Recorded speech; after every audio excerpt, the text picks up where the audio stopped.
Stock market এমন এক জায়গা যেখানে প্রতিদিন কোটি কোটি টাকা লেনদেন হয়। অনেকেই সারাদিন স্ক্রিনের দিকে তাকিয়ে থাকে, বাজারের ওঠানামা দেখে সিদ্ধান্ত নেয়। কিন্তু প্রশ্ন হচ্ছে, তারা কি সত্যি জানে যে স্টক তারা কিনছে তার প্রকৃত মূল্য কত? ওয়ারেন বাফেট, বিশ্বের অন্যতম শ্রেষ্ঠ বিনিয়োগকারী, একটা গুরুত্বপূর্ণ কথা বলেছেন।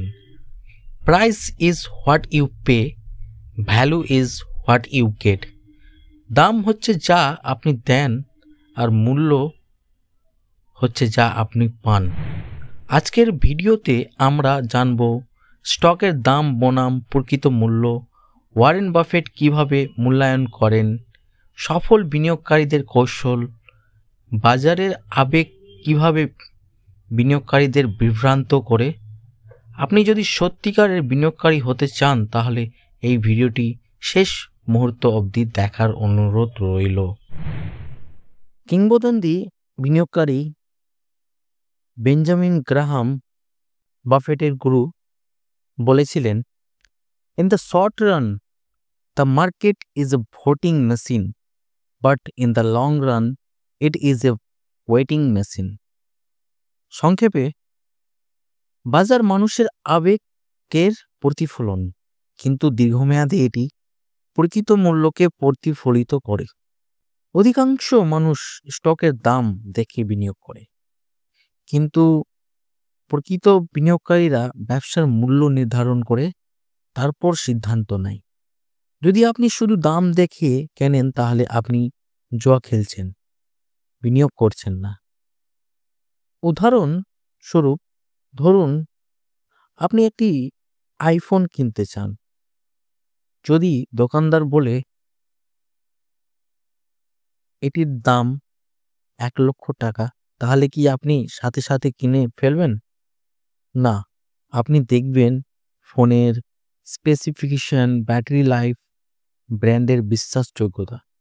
ঠিক তেমনই একজন প্রকৃত বিনিয়োগকারী আগে কোম্পানির ফাইন্যান্সিয়াল স্টেটমেন্ট, প্রতিযোগিতামূলক সুবিধা এবং ভবিষ্যৎ প্রবৃদ্ধির সম্ভাবনা দেখে তারপর বিনিয়োগ করে। বিশ্বের অন্যতম বিনিয়োগকারী ওয়ারেন বাফেট 3টি প্রধান নিয়ম মেনে স্টকের প্রকৃত মূল্য নির্ধারণ করেন। 1. ফাইন্যান্সিয়াল বিশ্লেষণ, রিটার্ন অন ইকুইটি। কোম্পানির মূলধনের উপর কত লাভ হচ্ছে। Debt to equity ratio, company কি অত্যাধিক ঋণগ্রস্ত। ফ্রি ক্যাশ ফ্লো, কোম্পানি কি স্থিতিশীলভাবে নগদ অর্থ তৈরি করছে। উদাহরণস্বরূপ, ওয়ারেন বাফেট 1988 সালে কোকা কোলাতে বিনিয়োগ করেন, কারণ এর ফ্রি ক্যাশ ফ্লো শক্তিশালী ছিল এবং কোম্পানির ব্র্যান্ড ভ্যালু অনেক বেশি ছিল। 2. প্রতিযোগিতামূলক সুবিধা, ইকোনমিক মোড। বাফেট সেই কোম্পানিতে বিনিয়োগ করেন যাদের দীর্ঘমেয়াদে প্রতিযোগীদের চেয়ে এগিয়ে থাকার শক্তি আছে। বড় ব্র্যান্ড, গ্রাহকদের আনুগত্য এবং উচ্চতর মার্জিনযুক্ত কোম্পানিগুলোতে তিনি পছন্দ করেন। উদাহরণস্বরূপ, অ্যাপেল, অসাধারণ ব্র্যান্ড এবং শক্তিশালী ইকোসিস্টেম। আমেরিকান এক্সপ্রেস, একচেটিয়া মার্কেট পজিশন এবং বিশ্বস্ত গ্রাহক। 3. ভবিষ্যৎ প্রবৃদ্ধির সম্ভাবনা। বাফেট শুধুমাত্র সেই কোম্পানিগুলোতে বিনিয়োগ করেন যেগুলো আগামী 10-20 বছর ধরে টিকে থাকতে পারে। তিনি 2000 সালের গোড়ার দিকে অ্যামাজন, গুগল, ফেসবুক কিনেননি, কারণ তিনি বুঝতে পারেননি এদের ভবিষ্যৎ কতটা নিশ্চিত। বাজারের বড় সমস্যা হলো লোভ ও ভয়। যখন দাম বাড়ে সবাই কিনে, আর যখন দাম পড়ে সবাই বিক্রি করে। কিন্তু ওয়ারেন বাফেট ঠিক উল্টোটা করেন। তিনি বলেন, be fearful when others are greedy and be greedy when others are fearful. যখন সবাই লোভী হয় তখন সতর্ক থাকুন, আর যখন সবাই ভয়ে থাকে তখন সুযোগ নিন।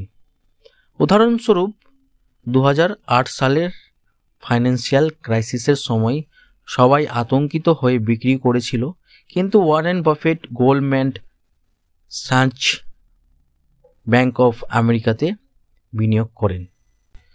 তো ধন্যবাদ বন্ধুরা এই ভিডিওটি দেখার জন্য। ভবিষ্যতে ইনভেস্টিং রিলেটেড ভিডিও দেখার জন্য এই চ্যানেলকে অবশ্যই সাবস্ক্রাইব করে নাও এবং পাশে থাকা বেল আইকনটি প্রেস করে দাও নোটিফিকেশন পাওয়ার জন্য। ধন্যবাদ, আবার দেখা হচ্ছে।